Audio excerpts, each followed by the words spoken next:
Nek Pakde nantang karo aku nuwun sewu, selagine Simbah Patih, Simbah Durna wae sing kasektene aku ora ngiyas karo Ratu Ngastina lho. Tak kira isih dhuwur Simbah Patih karo Simbah Durna wae kalah karo aku. Apa meneh ming sampean? Aku ora jeneng ngiyas karo kasektening Pakde Duryudana ning nuwun sewu, nek sampean nantang karo aku mengko ana ratu kewirangan. Ana ratu kewirangan.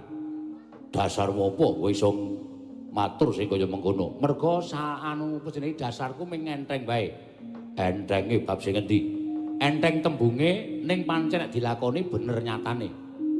Tembung sing apa? Ora ana ala bakal tumama ning becik. Lho, ngono wae. Ora ana ala sing bakal tumama ning becik.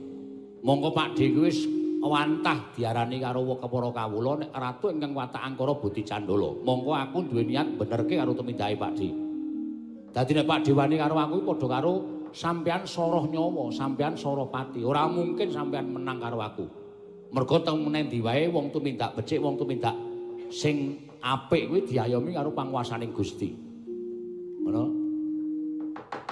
Sasuwene iki Pakde nyekel pemerintahan negara Ngastina kuwi kanthi pemerintahan ngibarate kaya dene tangan besi.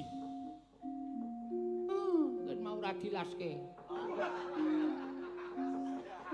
Ora dong ora usah nyaut-nyaut. Tangan besi pemerintahan dengan kekerasan. Nek ora keras ya gelong.